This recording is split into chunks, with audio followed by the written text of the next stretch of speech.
നമുക്കറിയാം ഇന്ന് ഈ പലയിടത്തും ഈ നമ്മൾ ദേവാലയങ്ങൾ നമ്മുടെ രൂപത്തിൽ തന്നെ ധാരാളം ദേവാലയങ്ങൾ പണിത് കഴിഞ്ഞു. ഇപ്പോഴും പലതും പണിതുകൊണ്ടിരിക്കുന്നു, തീർക്കാൻ വേണ്ടി എല്ലാം ഓടി നടന്ന് കഷ്ടപ്പെട്ടുകൊണ്ടിരിക്കുക. Praise the Lord. അപ്പം പലപ്പോഴൊക്കെ തന്നെ ഇതുപോലെ ദേവാലയങ്ങൾ പണിയുന്നവർക്ക് പറഞ്ഞേ ഹല്ലേലൂയ. അവിടെ കണ്ടുമുട്ടുന്ന സമയത്ത് ബൈബിളിലേക്ക് പോകുമ്പോൾ ഏറ്റവും മനോഹരമായ കാര്യങ്ങളിലൊന്നേ, അതായത് ഈശോ ശിഷ്യന്മാർ പറഞ്ഞിട്ടുണ്ട്, അതായത് അന്ത്യത്താഴ വേളയിൽ പരിശുദ്ധ കുർബാന സ്ഥാപിക്കുന്ന സമയം അപ്പം ആ സമയത്ത് ഈശോ ശിഷ്യന്മാരോട് പറയും, നിങ്ങൾ പോകുമ്പോൾ നിങ്ങളൊരാളെ കണ്ടുമുട്ടും, ആളുടെ കൂടെ നിങ്ങൾ ചെല്ലണം, ആൾ നിങ്ങൾക്ക് വേണ്ടി എല്ലാം ക്രമീകരിച്ച് തരും. Praise the Lord. അപ്പോൾ ഇവർ ചെന്നിട്ട് പറയുന്നുണ്ട്, ഗുരുവിന് ഇന്ന് അത്താഴം ഒരുക്കാൻ, പെസഹ ആചരിക്കാൻ ഞങ്ങൾക്കൊരു സ്ഥലം വേണം. അപ്പോൾ അവിടെ പറയുന്നുണ്ട്, ഈ പെസഹ ആചരിക്കാൻ വേണ്ടി ആ മനുഷ്യൻ കൊണ്ടുപോയിട്ട് കൊടുക്കുന്നത് സജ്ജീകൃതമായ ഒരു മാളിക മുറി കൊടുത്തു. Praise the Lord. സജ്ജീകൃതമായ എന്നുള്ളത് എന്നുവെച്ചാൽ എല്ലാ സജ്ജീകരണങ്ങളോടും കൂടിയ അത്ര ഗ്രേസ്ഫുൾഡായിട്ടുള്ള, നല്ല അനോയിൻറ്റഡ് ആയിട്ടുള്ള, എല്ലാം ഒരുക്കം പൂർത്തി, അതായത് നല്ല പെർഫെക്റ്റ് ആയിട്ടുള്ള ഒരു സ്ഥലമാണ് അവർ കൊടുത്തു. അവർക്ക് പറഞ്ഞേ ഹല്ലേലൂയ. അല്ല വെറും സാധാരണ സ്ഥലമല്ല, നല്ല മൂല്യം, നല്ല വിലപിടിപ്പുള്ള, നല്ലൊരു ഗ്രേസുള്ള, അല്ലെങ്കിൽ നല്ല സജ്ജീകൃതമായ, മനോഹരമായ, ബ്യൂട്ടിഫുള്ളായ, ബാഹ്യമായ പോലും ബ്യൂട്ടിഫുള്ളായ ഒരു സ്ഥലമാണ് കൊടുക്കുന്നത്, നല്ല സജ്ജീകൃതമായ സ്ഥലം. പറഞ്ഞേ ഹല്ലേലൂയ. അപ്പോൾ അതിൻ്റെ കാരണം വെച്ച് കഴിഞ്ഞാൽ പരിശുദ്ധ കുർബാന എന്ന വലിയൊരു സംഭവം അതർപ്പിക്കപ്പെടുമ്പോൾ അതേറ്റവും വിലയുള്ള, അതിൻ്റെ മാക്സിമം വില കൊടുക്കണം. അപ്പോൾ അതിനുള്ള മഹത്വം കൊടുക്കണം. അപ്പോൾ അതുകൊണ്ട് വില കൂടിയ ഏറ്റവും വിലയേറിയ സംഭവമാണ് നടക്കുന്നത്. അപ്പോൾ അതുകൊണ്ട് അതിനൊരു കുറവുണ്ടാകരുത്, അതിനുള്ള മഹത്വം കുറയരുത്. അതുകൊണ്ടാണ് സഭ സജ്ജീകൃതമായ ദേവാലയങ്ങൾ നിർമ്മിക്കുന്നത്. സർവ്വത്തെ പറഞ്ഞേ ഹല്ലേലൂയ, ഹല്ലേലൂയ. അപ്പോൾ അതുകൊണ്ടാണ് രണ്ടാമത് കൊണ്ടുമുട്ടുന്നൊരു സംഭവമുണ്ട്. ഞാൻ ഇവിടെ മറ്റൊരു കാര്യം പറയാൻ വേണ്ടി, ഈ പരിശുദ്ധ കുർബാന അർപ്പിച്ച അല്ലെങ്കിൽ പരിശുദ്ധ കുർബാന സ്ഥാപിച്ച സ്ഥലം, അന്ത്യത്താഴം നടന്ന സ്ഥലം, അല്ല പെസഹ ആചരിച്ച സ്ഥലം, ആ മാളിക മുറി, സിഹിയോൻ മാളിക മുറി. ഈ മാളിക മുറിയിലാണ് ഇവർ അന്ത്യത്താഴത്തിന് ശേഷം ഈശോയുടെ പിടാസ അതിന് കുരിശുമരണം നടന്നു. അതിന് ശേഷമൊക്കെ ശിഷ്യന്മാർ കൂടെ ഒരുമിച്ച് കൂടിക്കൊണ്ടിരുന്നതും ആ മുറിയിലാണ്. അവർക്ക് പറഞ്ഞേ ഹല്ലേലൂയ. പെന്തക്കോസ്ത നടന്നതും ആ മുറിയിൽ തന്നെയാണ്. പെന്തക്കോസ്ത നടന്നതെന്നാണ് വചനം പഠിച്ചിരുന്നത്. അപ്പോൾ ഇതെല്ലാം നടന്നത് ആ മുറിയിൽ തന്നെ. അവർക്ക് പറഞ്ഞേ ഹല്ലേലൂയ. അതിൻ്റെ അർത്ഥം, വലിയൊരു അർത്ഥം എന്താണെന്ന് ചോദിച്ചാൽ, ഈ വിശുദ്ധ ബലി അർപ്പിക്കുന്നിടത്താണ് യഥാർത്ഥത്തിലുള്ള പരിശുദ്ധാത്മാവിൻ്റെ ചലനങ്ങൾ, ഒഴുക്ക് നടക്കുന്നത്. Praise the Lord. അപ്പോൾ അത് വെറും ഒരു മുറി അല്ലത്. ആദിമ സഭയെ സംബന്ധിച്ച് അത് ക്രിസ്തുവിനെ കണ്ടുമുട്ടിയ മുഴുവൻ സംഭവങ്ങളും ആ സജ്ജീകൃതമായ മാളിക മുറിയിലാണ് ഈ സംഭവം പരിശുദ്ധ കുർബാന അർപ്പിച്ചത്. അവിടെ വെച്ചാണ് തോമാസ് ശ്ലീഹ ഈശോ മിശിഹായെ കണ്ടുമുട്ടുന്നത്. അവിടെ വെച്ചാണ് പെന്തക്കോസ്ത അനുഭവം ഉണ്ടാകുന്നത്. അവിടെ ഇരുന്നാണ് ഇവർ ഒരുമിച്ചിരുന്ന് പ്രാർത്ഥിക്കുന്നത്. അതാണൊരു ദേവാലയത്തിൻ്റെ സംഭവം. അതിൻ്റെ ചെറിയ പതിപ്പാണ് നമ്മുടെ ഓരോ ഇടവക ദേവാലയങ്ങളും എന്നുള്ള കാര്യം നമ്മൾ മറന്നു പോകുന്നുണ്ട്. Praise the Lord. അതുകൊണ്ട് പലപ്പോഴും നമ്മൾ മറ്റ് സ്ഥലങ്ങളിൽ നമ്മൾ ഒരുമിച്ച് കൂടി പ്രാർത്ഥിക്കാത്ത, അതല്ല ശരിക്കുള്ള അനോയിൻറ്റിങ്, അല്ലെ പരിശുദ്ധാത്മാവിൻ്റെ സാന്നിധ്യം വരുന്ന അപ്പസ്തോലന്മാരും ഒരുമിച്ച് കൂടി നിൽക്കുന്ന അപ്പസ്തോലന്മാരാൽ നിറഞ്ഞിരിക്കുന്ന സഭയിലാണ് ക്രിസ്തുവിൻ്റെ സാന്നിധ്യം, പരിശുദ്ധാത്മാവിൻ്റെ സാന്നിധ്യം, അല്ലെങ്കിൽ എല്ലാത്തിൻ്റെയും അനുഭവം നിൽക്കുന്നത്. അതുകൊണ്ട് അതിന് പരമോന്നതമായ ഒരു സ്ഥാനമുണ്ട്. സ്വരമെടുത്ത് പറഞ്ഞേ ഹല്ലേലൂയ. സഭയുടെ ആദ്യ നൂറ്റാണ്ട് മുതലുള്ള സഭയിലുള്ള ഏറ്റവും വലിയൊരു പ്രശ്നങ്ങളൊന്ന് ഈ കപട അപ്പസ്തോലന്മാരെന്നൊരു സംഭവം ഇറങ്ങി വരുന്നത് കാണാൻ പറ്റും. ശരിയായ അപ്പസ്തോലന്മാരുള്ളപ്പോൾ തന്നെ കപട അപ്പസ്തോലന്മാർ ലോകം മുഴുവൻ ഇറങ്ങുന്നത് കാണാൻ പറ്റും. അപ്പോൾ അവരിലാണ് അഭിഷേകം എന്ന് പറയപ്പെടുത്തുക. പക്ഷേ അതൊരിക്കലും സഭ അംഗീകരിക്കില്ല. സഭ എടുക്കുന്നത് ഈ ഒരു 12 അപ്പസ്തോലന്മാർ, അവർ അഭിഷേകം ചെയ്ത മെത്രാന്മാർ, അവർ തിരഞ്ഞെടുത്ത ശിഷ്യന്മാർ, അവരിലാണ് യഥാർത്ഥത്തിലുള്ള പരിശുദ്ധാത്മാവിൻ്റെ പൂർണ്ണത, പരിശുദ്ധാത്മാവിൻ്റെ പൂർണ്ണത നിറഞ്ഞിരിക്കുന്നതെന്ന് സഭ വിശ്വസിക്കുകയും ഏറ്റുപറയുകയും പഠിപ്പിക്കുകയും ചെയ്യുന്നു. ശ്രമത്തിൽ പറഞ്ഞേ ഹല്ലേലൂയ. അപ്പം അതുകൊണ്ട് അച്ഛൻ പറയും, ഈ സജ്ജീകൃതമായ മാളികം, അതാണ് നമ്മുടെ ഇടവക ദേവാലയങ്ങൾ. അവിടെയാണ് പരിശുദ്ധ കുർബാന അർപ്പണം നടക്കുന്നത്. അവിടെയാണ് പെന്തക്കോസ്ത അനുഭവം ഉണ്ടാകുന്നത്. അവിടെയാണ് 7 കൂദാശകളും പരികർമ്മം ചെയ്യപ്പെടുന്നത്. ആ ദേവാലയത്തിൽ അവിടെയാണ് നടത്തപ്പെടുന്നത്. അവിടെയാണ് അതിൻ്റെ പൂർണ്ണത ഇരിക്കുന്നത്. അതിൽ നിന്ന് മാറരുതെന്ന് സഭ ശക്തമായിട്ട് നമ്മളെ പഠിപ്പിക്കുന്നുണ്ട്. അതുകൊണ്ട് നമ്മുടെ വിശ്വാസത്തിൻ്റെ കാതലായിട്ടും അടിത്തറയായിട്ടും ഇടവക ദേവാലയം നിൽക്കണം. ഇടവക ദേവാലയത്തെക്കാളും വലിയൊരു പ്രസ്ഥാനങ്ങൾ ഞാൻ ഒന്നും ഉണ്ടാകാൻ പാടില്ല. അവർക്ക് പറഞ്ഞ ഹല്ലേലൂയ. ധ്യാനാവസരങ്ങളിൽ ഞാൻ ധ്യാനത്തിന് വരുന്നു, നിങ്ങൾ വചനം കേട്ടു, മാനസാന്തരപ്പെട്ടു, വിശുദ്ധീകരിക്കപ്പെട്ടു. പക്ഷേ നിങ്ങൾ പോകേണ്ടത് ഇടവക കുടുംബത്തിൽ. അതെവിടെയും ഞാൻ പ്രസംഗിക്കുന്നത് വേറൊന്നുമല്ല, ഇടവക കുടുംബത്തിൽ ഒക്കെ വചനം കേട്ട് പഠിക്കാനും പ്രാർത്ഥിക്കാനും ഈശോ അനുഭവത്തിലേക്ക് വരാനുള്ള വേദി, പരിശുദ്ധാത്മാവിൽ വളരാനുള്ള, വിശുദ്ധീകരിക്കപ്പെടാനുള്ള വേദിയാണ് ആത്മീയ ശുശ്രൂഷ കേന്ദ്രങ്ങൾ. പക്ഷേ അതിവിടെയല്ല. നമ്മൾ ആയിരിക്കേണ്ടത് ഇടവക കുടുംബത്തിൻ്റെ അംഗങ്ങളായിരിക്കണം. തീർച്ചയായിട്ടും ചില രാജ്യങ്ങളിൽ ചില സാഹചര്യങ്ങളിൽ വിശുദ്ധ കുർബാന കിട്ടാൻ സാധ്യതയില്ലാത്ത പ്രത്യേക ചില സാഹചര്യങ്ങളുണ്ട്. അവിടെ സഭ തനിക്കുള്ള ആ ഒരു സഭയുടെ അധികാരം കെട്ടാനും അഴിക്കാനുമുള്ള ആ ഒരു അധികാരമുണ്ട് സഭ. അത് ചോദിച്ചാൽ സഭ ചില മേഖല പറയും നിങ്ങൾ ഒരുമിച്ച് കൂടി അവിടെ കൂടി പ്രാർത്ഥിക്കുക, അല്ലെങ്കിൽ ബലിയർപ്പണം നടത്തുക, അല്ലെങ്കിൽ സഭ അങ്ങനെ ഓരോ തീരുമാന സാഹചര്യങ്ങളിൽ സഭ ചെയ്യാറുണ്ട്. അപ്പോൾ അതിനെ നമ്മൾ ആ രീതി കാണുകയും ചെയ്യണം. സ്വരമൂർത്തി പറഞ്ഞ ഹല്ലേലൂയ. അതുകൊണ്ട് നമ്മുടെ ആത്മീയ ജീവിതത്തിൻ്റെ ഉറവയായിട്ട് അരുവി ജലമൊഴുകുന്ന അരുവിയുടെ അതുപോലെ ഉറവയായിട്ട് നമ്മൾ കാണേണ്ടത് എപ്പോഴും ബലിപീഠമാണ്. അതാണ് എസെക്കിയേൽ 47 പറഞ്ഞത്. ബലിപീഠത്തിൻ്റെ അഴിയിലൂടെ ഒരു നദി ഒഴുകുന്നതായിട്ട് പറഞ്ഞത്. ബലിപീഠത്തിൻ്റെ ചുവട്ടിൽ നിന്ന് ഒരു ഉറവ പൊട്ടിപ്പുറപ്പെടും. അതാണ് പരിശുദ്ധ കുർബാന, അതാണ് സഭ. അതാണ് അപ്പോൾ ഓരോ കുർബാനയിലും നമ്മുടെ ഇടവക ദേവാലയത്തിൻ്റെ ബലിപീഠത്തിൽ നിന്നാണ് ജീവജലം ഒഴുകിക്കൊണ്ടിരിക്കുന്നത്. ആത്മാവിന് വേണ്ട, ജീവിതത്തിന് വേണ്ട അഭിഷേകം മുഴുവൻ അത് വാങ്ങിക്കുടിക്കണം, അത് സ്വീകരിക്കണം. അതാണ് നമുക്കുണ്ടാകേണ്ട അനോയിൻറ്റിങ്. അത് മാറരുത്. അതുകൊണ്ട് ഞാൻ അച്ഛൻ എന്താണ് എനിക്കൊറ്റ ലക്ഷ്യമുള്ളൂ, സുവിശേഷിച്ചു സഭയുടെ നിലനിൽപ്പ്, സഭയുടെ വളർച്ച, സഭയുടെ അല്ല വേറെ ഒരു പ്രൊട്ടക്ഷനുമില്ല. സഭയാണ് വളരേണ്ടത്. സഭ വളരാതെ വേറെ എന്തു വളർന്നിട്ടും ഒരു കാര്യവും ഇല്ല. 1 കൊരിന്ത്യർ 12:27 മുതൽ വചനം. നിങ്ങൾ ക്രിസ്തുവിൻ്റെ ശരീരവും ഓരോരുത്തരും അതിലെ അവയവങ്ങളുമാണ്. ദൈവം സഭയിൽ 1ാമത് അപ്പസ്തോലന്മാരെ, 2ാമത് പ്രവാചകന്മാർ, 3ാമത് പ്രബോധകരെ, തുടർന്ന് അത്ഭുത പ്രവർത്തകർ, രോഗശാന്തി നൽകുന്നവർ, സഹായകർ, ഭരണകർത്താക്കൾ, വിവിധ ഭാഷകളിൽ സംസാരിക്കുന്നവർ എന്നിവരെയും നിയമിച്ചിരിക്കുന്നു. എല്ലാവരും അപ്പസ്തോലരോ, എല്ലാവരും പ്രവാചകരോ, എല്ലാവരും പ്രബോധകരോ, എല്ലാവരും അത്ഭുത പ്രവർത്തകരോ, എല്ലാവർക്കും രോഗശാന്തിക്കുള്ള വരങ്ങളുണ്ടോ, എല്ലാവരും വിവിധ ഭാഷകളിൽ സംസാരിക്കുന്നുണ്ടോ, എല്ലാവരും വ്യാഖ്യാനിക്കുന്നുണ്ടോ. എന്നാൽ ഉത്കൃഷ്ട ദാനങ്ങൾക്ക് വേണ്ടി തീക്ഷ്ണമായി അപേക്ഷിക്കുവിൻ. ഉത്തമമായ മാർഗം ഞാൻ നിങ്ങൾക്ക് കാണിച്ചു തരാം. അവർക്ക് പറഞ്ഞേ ഹല്ലേലൂയ. അവിടെ പറയുന്നത് സഭയിൽ 1ാമത് അപ്പസ്തോലന്മാരാണ്. ചിലപ്പോഴൊക്കെ ഈ മെത്രാന്മാരൊക്കെ പീഡിപ്പിക്കുന്ന വിധത്തിലുള്ള സംസാരങ്ങളും ശൈലികളൊക്കെ സഭയിൽ കാണാം. നമ്മളങ്ങോട്ട് വേറൊരു പ്രത്യേക രീതിയിൽ ഒരിക്കലും ചെയ്തേക്കരുത്. ഞാൻ പറയും മാരകമായ പാപമാണത് ഒരിക്കലും ചെയ്തത്. അതൊരിക്കലും പാടില്ല. അവർക്ക് പറഞ്ഞേ ഹല്ലേലൂയ. ഇനി ആദിമസഭയുടെ ചരിത്രവുമായി ബന്ധപ്പെട്ടൊരു സംഭവം ഞാൻ ഒരിക്കൽ ധ്യാനിച്ച് കേട്ടിട്ടുണ്ട്. അത് വളരെ മനോഹരമായ കാര്യം. അതായത് പൗലോസ്ലീഹയും പത്രോസ്ലീഹയും ഒരുമിച്ച് ഈ റോമിൽ ദൈവവചനം പ്രഘോഷിക്കുക. രണ്ടുപേരും വളരെ ശക്തമായിട്ട് കർത്താവിന് സാക്ഷ്യം വയ്ക്കുക. പത്രോസാണ് യഥാർത്ഥ അധികാരി. കർത്താവ് പത്രോസിനെയാണല്ലോ 12 അപ്പോസ്തലന്മാരുടെ തലവനായിട്ട് നിയമിച്ചിരിക്കുന്നത്. അപ്പോൾ അത് വെച്ചുകൊണ്ട് ഇങ്ങനെ ഭയങ്കര അപ്പോൾ അങ്ങനെ ഇരിക്കുമ്പോൾ പൗലോസ്ലീഹ ഇങ്ങനെ സഭകളൊക്കെ ആളുകൾക്കൊക്കെ മാമോദിസ കൊടുത്ത് ഒരുപാട് പേര് ഇങ്ങനെ സഭാ കൂട്ടായ്മകൾ രൂപപ്പെടുത്തി ഇങ്ങനെ വിശുദ്ധ കുർബാന അർപ്പിക്കൽ എല്ലാം ഇങ്ങനെ നന്നായിട്ട് ഇങ്ങനെ പൊയ്ക്കൊണ്ടിരിക്കുക. അപ്പം അങ്ങനെ ഇരിക്കുമ്പോഴാണ് ഈ പത്രോസ്ലീഹ ഈ പൗലോസ്ലീഹായുടെ പൗലോസ്ലീഹായിലൂടെ ദൈവം രൂപപ്പെടുത്തിയ സഭാ കൂട്ടായ്മകൾ സന്ദർശിക്കുവാനായിട്ട് പത്രോസ്ലീഹ വരുന്നൊരു സംഭവമുണ്ട്. അപ്പോൾ പത്രോസ്ലീഹ വരും. അപ്പോൾ പത്രോസ്ലീഹ പത്രോസ്ലീഹയോട് വരണമെന്ന് പൗലോസ്ലീഹ പറഞ്ഞിട്ട് അങ്ങനെ വരുന്നതാണ്. അപ്പോൾ പത്രോസ്ലീഹ യാത്ര ചെയ്ത് വരിക. അപ്പോൾ വന്ന് അടുക്കാറായപ്പോൾ ഈ ഇവർ ഒരുമിച്ച് കൂടിയിരിക്കുന്ന ഈ ഭവനത്തിൽ വചനം കേൾക്കുന്ന വിശുദ്ധ കുർബാന അർപ്പിക്കുന്ന ഭവനത്തിൻ്റെ അടുക്കലെത്താറായി കഴിഞ്ഞപ്പോൾ ഒരു ദൂതനെ പത്രോസ്ലീഹ വിട്ടിട്ട് പറയുന്നുണ്ട് ഇത് അടുത്തെത്തി എന്നുള്ളു. അപ്പോൾ വന്ന് പറഞ്ഞിട്ട് പൗലോസ്ലീഹയോട് പറഞ്ഞു ഇതേ പത്രോസ് അടുത്തെത്തിയിരിക്കുന്നു. ഉടനെ പത്രോസ്ലീഹയെക്കുറിച്ച് പ്രസംഗിക്കും. അവർക്ക് പറഞ്ഞേ ഹല്ലേലൂയ.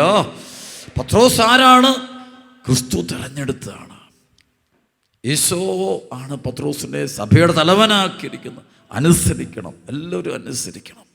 അത് പരിശുദ്ധാത്മാവിൻ്റെ സാന്നിധ്യം ഉണ്ട്, അത് അപ്രമാദിത്വം ഉണ്ട്. അവിടെ കെട്ടാനും അഴിക്കാനുള്ള പരമാധികാരം കൊടുത്തിട്ടുണ്ട്. പത്രോസേ, നീ പാറയാകുന്നു, ഈ പാറമേൽ സഭ ഞാൻ സ്ഥാപിക്കും, നരക കവാടങ്ങൾ ഇതിനെതിരെ പ്രബലപ്പെടുകയില്ല, സ്വർഗരാജ്യത്തെ താക്കോലുകൾ നിനക്ക് ഞാൻ തരും. നീ ഭൂമിയിൽ കെട്ടുമ്പോൾ സ്വർഗത്തിലും കെട്ടപ്പെട്ടിരിക്കും, നീ ഭൂമിയിൽ അഴിക്കുമ്പോൾ സ്വർഗത്തിലഴിക്കും. ഈ അധികാരം, പാപമോചനത്തിൻ്റെ അധികാരം, ഇത് മുഴുവൻ പത്രോസ് നിക്ഷിപ്തമാണെന്ന് ഇങ്ങനെ പറഞ്ഞുകൊണ്ടിരിക്കും. അപ്പോഴേക്കും ആ സംഭവകഥ പറയുന്നത് ഇങ്ങനെയാണ്. പത്രോസ് വന്ന് ഇവരൊരുമിച്ച് കൂടിയിരിക്കുന്ന ഭവനത്തിൻ്റെ വീടിൻ്റെ വാതിക്കലെത്തുമ്പോൾ ഉള്ളിൽ പൗലോസ്ലീഹ ഇങ്ങനെ പത്രോസിനെ കുറിച്ച് ഉയർത്തിപ്പറയല്ല, ദൈവവചനം, പരിശുദ്ധാത്മാവിൻ്റെ വചനം അത് വ്യക്തമായിട്ട് പറഞ്ഞ് പഠിപ്പിക്കുക. സ്വരമെടുത്ത് പറഞ്ഞേ ഹല്ലേലൂയ. എന്നിട്ട് പറഞ്ഞു, ഞാൻ നിങ്ങളെ ശുശ്രൂഷിച്ചു, ഞാൻ നിങ്ങൾക്ക് വേണ്ടി കഷ്ടപ്പെട്ടു, ഞാൻ നിങ്ങൾക്ക് വേണ്ടി ആത്മാക്കൾ, പക്ഷെ ഞാനല്ല, നിങ്ങൾ പോകേണ്ടത് പത്രോസിൻ്റെ കീഴിലാണ്. പത്രോസിനാണ് പരമാധികാരം, അവിടെയാണ് കൃപയിരിക്കുന്നത്, പത്രോസാണ് എല്ലാം ചെയ്തു തരുന്നത്. അവിടെ നിങ്ങൾ മുഴുവനും 100% ഇന്നു മുതൽ നിങ്ങൾ വിധേയപ്പെട്ട് കഴിയേണ്ടത് പത്രോസ്ലിഹായ്ക്കാണ്. കാരണം കർത്താവ് പത്രോസിനെയാണ് ഏൽപ്പിച്ചിരിക്കുന്നത്.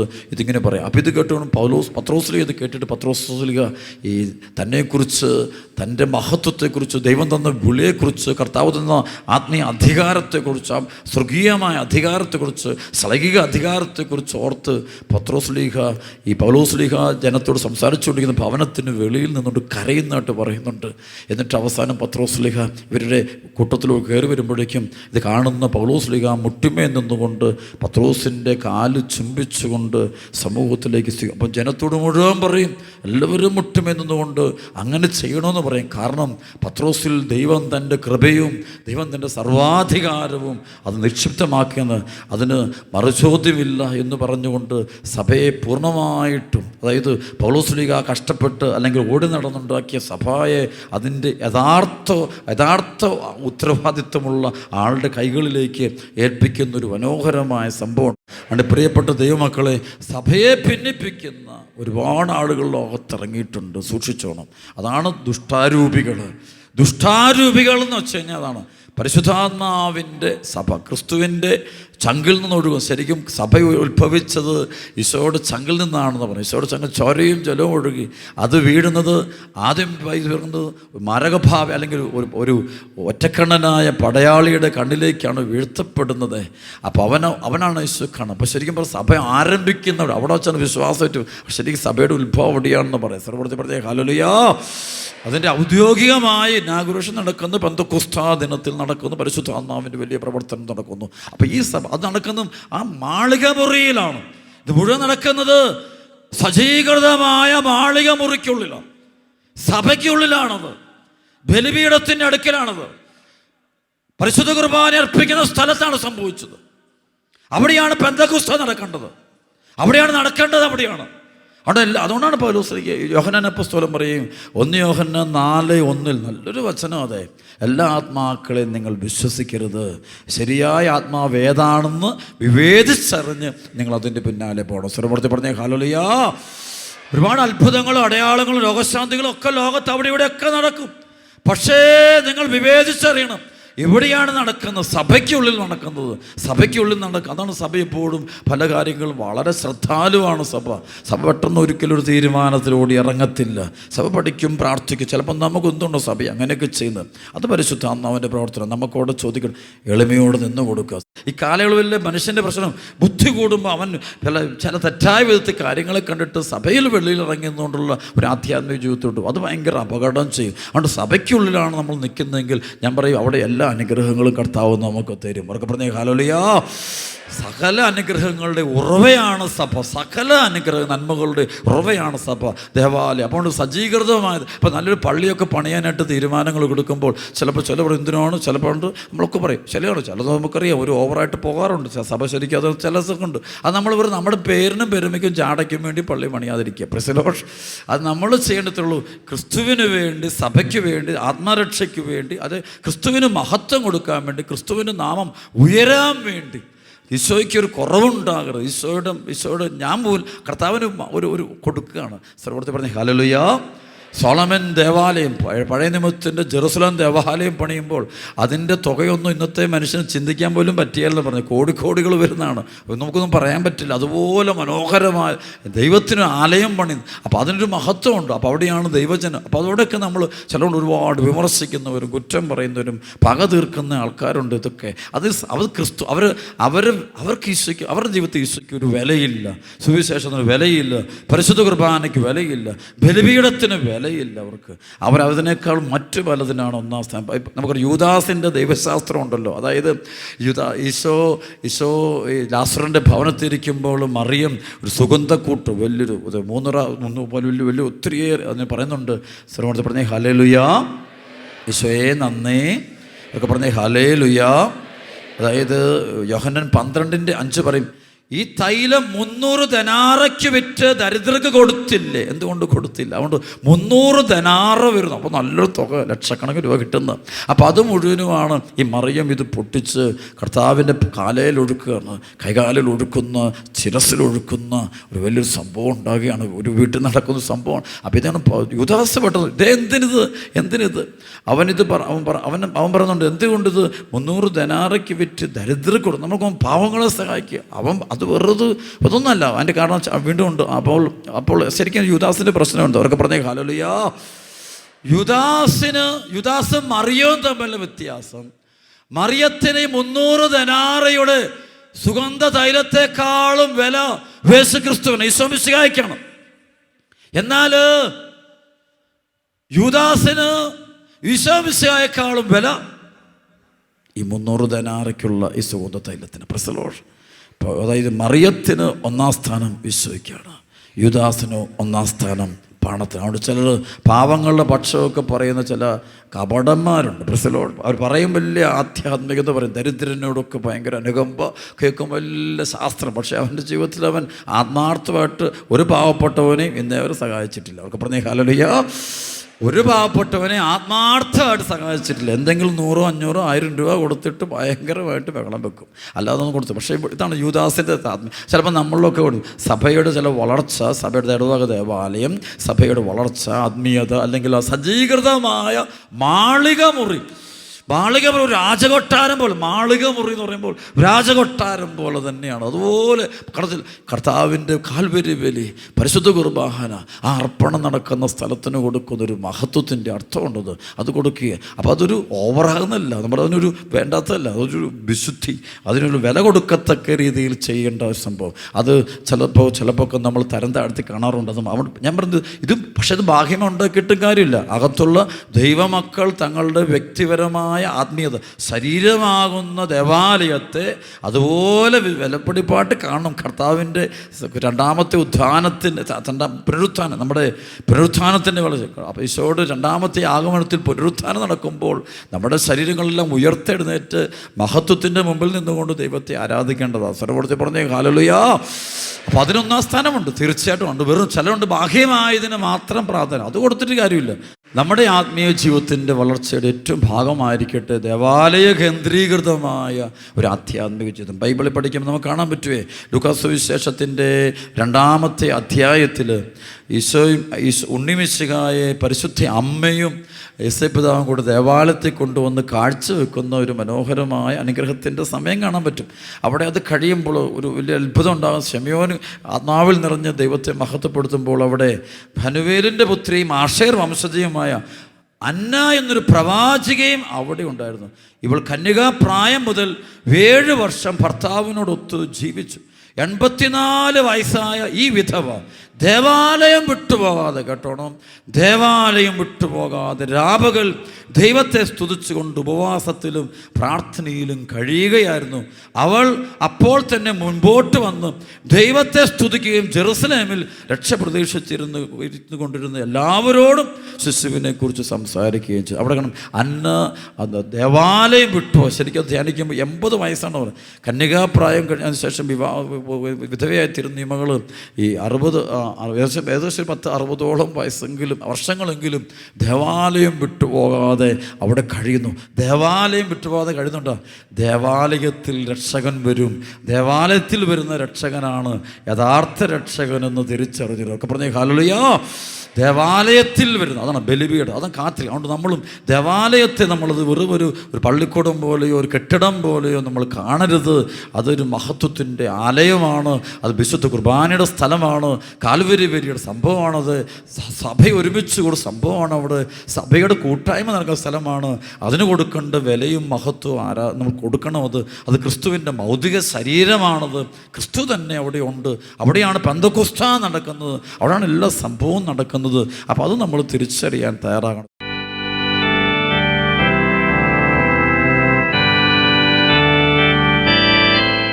നമുക്ക് വേണ്ടി, നമ്മുടെ പാപങ്ങൾക്ക് വേണ്ടി, പാപത്തിൻ്റെയും രോഗത്തിൻ്റെയും നാശത്തിൻ്റെയും അടിമത്തം നമ്മെ കരകയറ്റാൻ വേണ്ടി, സ്വർഗം തരാൻ വേണ്ടി കുരിശിൽ നമുക്ക് വേണ്ടി രക്തം ചിന്തി മരിച്ച നമ്മുടെ കർത്താവിനെ നമുക്ക് ഓർക്കാം.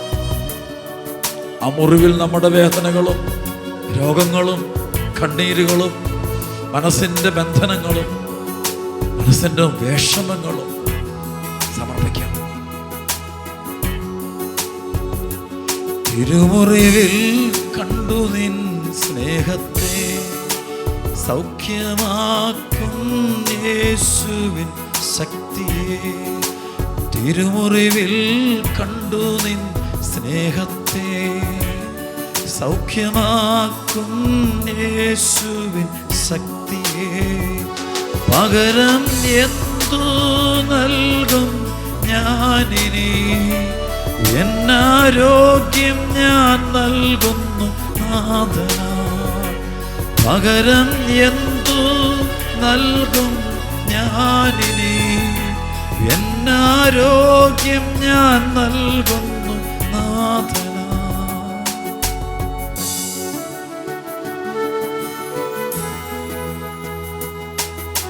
കുടുംബത്തെ ഓർക്കുന്ന വേദനകൾ, പാപബന്ധനങ്ങൾ, അശുദ്ധി, അന്ധകാരം, മദ്യപാനം, ചെടിക പാപങ്ങൾ, കുടുംബത്തിൻ്റെ ഭിന്നത, വെറുപ്പ്, പക,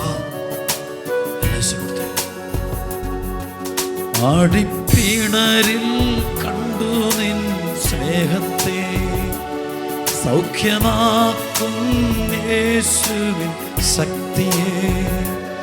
ആടിപ്പീണരിൽ കണ്ടു നിൻ സ്നേഹത്തെ സൗഖ്യമാക്കും യേശുവിൻ ശക്തിയെ. പകരം എന്തു നൽകും ഞാനിനി, എന്നാരോഗ്യം ഞാൻ നൽകുന്നു നാഥനാ. പകരം എന്തു നൽകും ഞാനിനി, എന്നാരോഗ്യം ഞാൻ നൽകുന്നു നാഥനാ. ഒറ്റ വിളിച്ചോയേ, ആരാധന. സൗഖ്യത്തിൻ്റെ ശക്തി കൊടുക്കണമേ ഈശോയേ. എനിക്ക് വേണ്ടി പാടുവീണകളേറ്റ് കുരിശിൽ രക്തത്തിൽ മരിച്ച കർത്താവേ, അങ്ങയുടെ തിരുമുറിവിലൂടെ ഒഴുകുന്ന രോഗശാന്തി സൗഖ്യം ഞങ്ങളുടെ മേലും ഞങ്ങളുടെ തലമുറ മുഴുവൻ്റെ മേലും കൊടുക്കണമേ.